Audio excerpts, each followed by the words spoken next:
Amida Buddha's primal vow is the Tathagata's absolute promise to save all wretched sentient beings, like ourselves, who are firmly caught, for billions of lives, in the net of samsara, the vicious cycle of birth, suffering and death.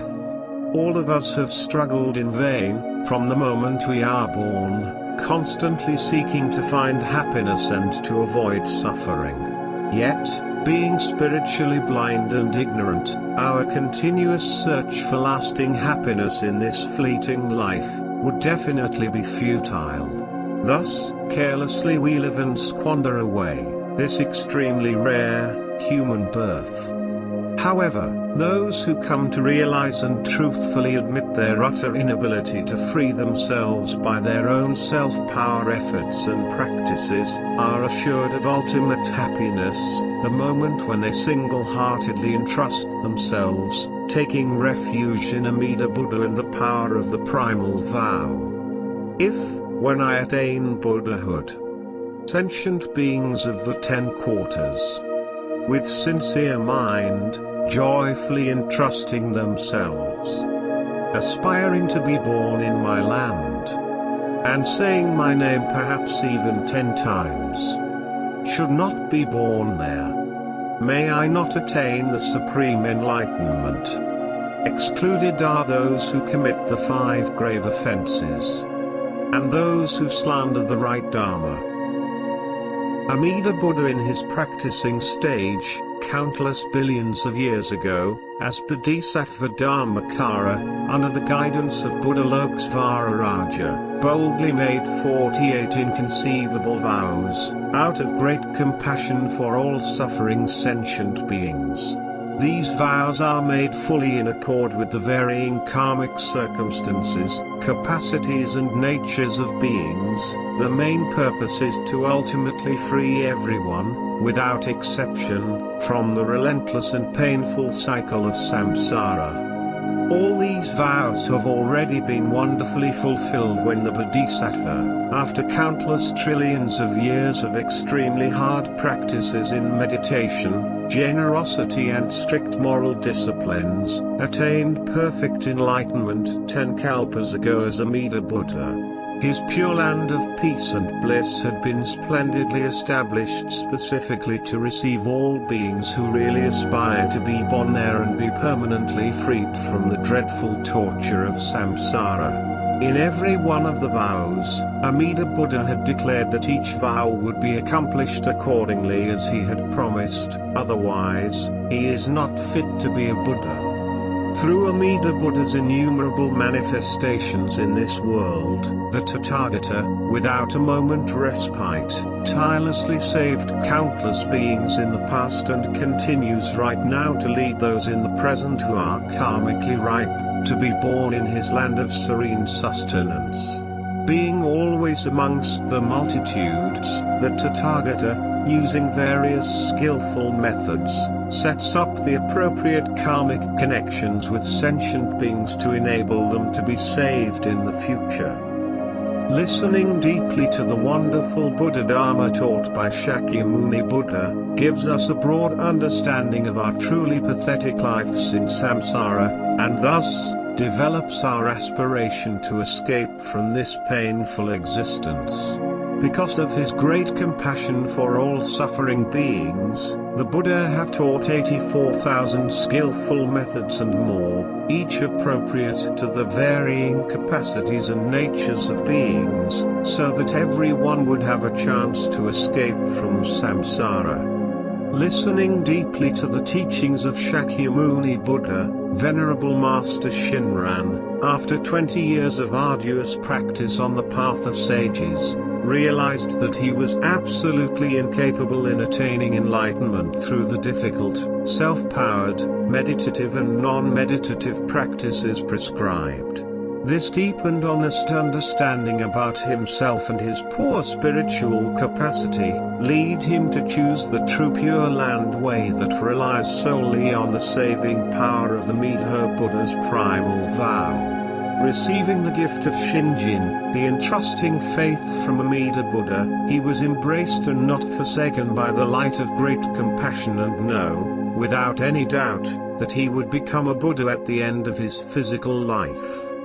Exhorting us to listen deeply to the true Pure Land teachings taught by Shakyamuni Buddha for pathetic beings like ourselves in this Dharma-ending age, he tells us, through his wonderful expositions, that we would definitely be saved from the cycle of pain and suffering. By relying on the other power, we have given ourselves the extremely rare opportunity to extricate ourselves from samsara. Let us listen deeply and reflect on what he wrote. The word here in the passage from the larger sutra means that sentient beings, having heard how the Buddha's vow arose, its origin and fulfillment, are altogether free of doubt. This is to hear.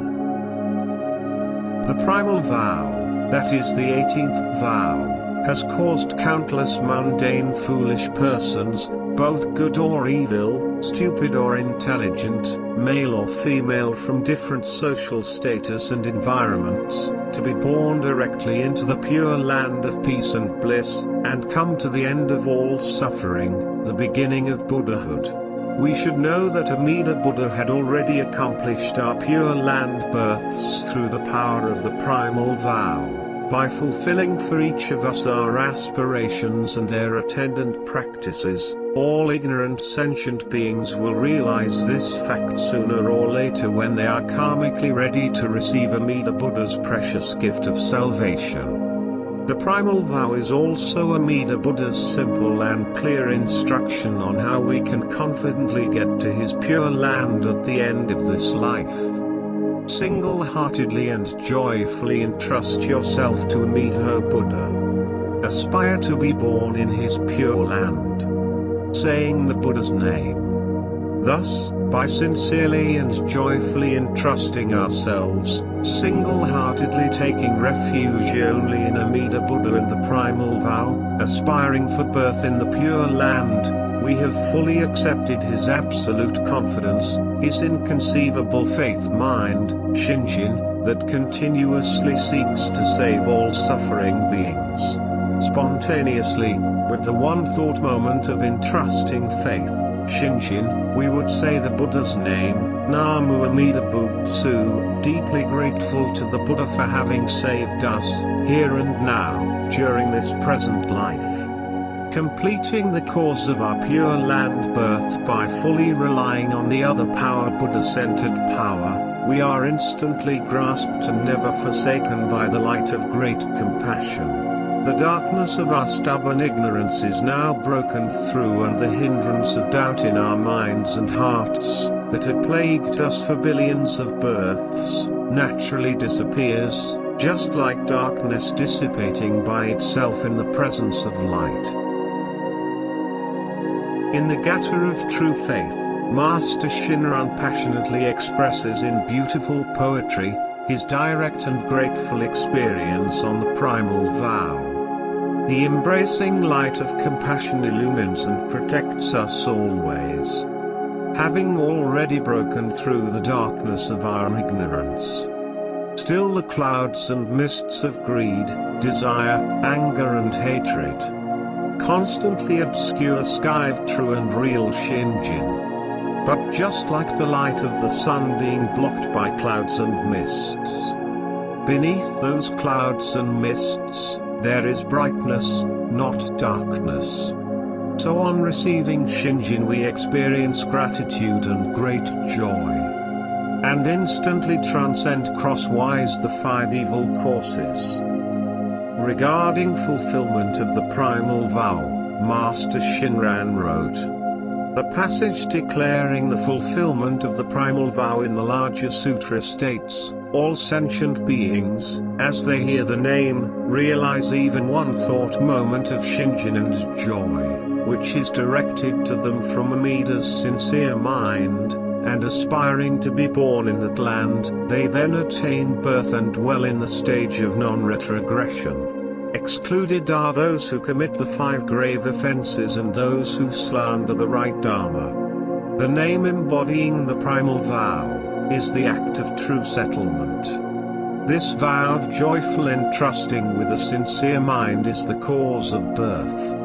We will realize the stage equal to enlightenment and supreme nirvana. And through the fulfillment of the vow, we will surely attain nirvana. The reason for the Tathagata's appearance in this world is solely to teach the ocean-like primal vow of Amida. The multitudes of beings in this evil age of the 5 defilements should entrust themselves to the absolute true words of the Tathagata. Saved by the inconceivable working of Amida's vow, I shall realize birth in the Pure Land, the moment you entrust yourself thus to the vow, so that the mind set upon saying the Nembutsu arises within you. You are immediately brought to share in the benefit of being grasped by Amida, never to be abandoned. Know that the primal vow of Amida makes no distinction between people young and old, good and evil, only Shinjin is essential. For it is the vow to save the person whose karmic evil is deep and grave and whose blind passions abound. Thus, for those who entrust themselves to the primal vow, no good acts are required, because no good surpasses the Nembutsu. Nor need they despair of the evil they commit, for no evil can obstruct the working of Amida's primal vow. We see that the primal vow is clearly Amida Buddha's pledge to every sentient being. He had already attained supreme enlightenment and the Pure Land wonderfully established. Although not all sentient beings would single-heartedly entrust themselves to this vow of boundless compassion at this time, the enlightenment of all sentient beings had already been fulfilled at the hands of Amida Buddha.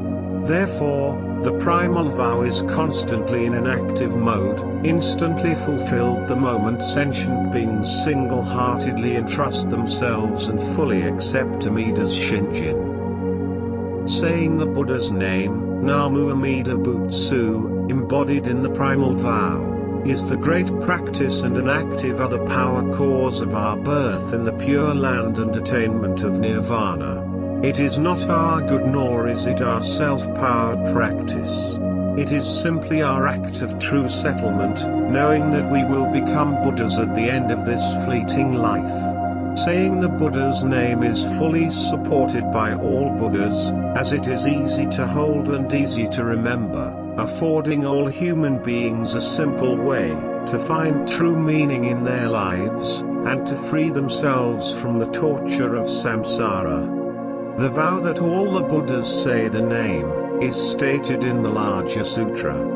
If, when I attain Buddhahood, the countless Buddhas throughout the worlds in the 10 quarters do not all praise, and say my name, may I not attain the supreme enlightenment.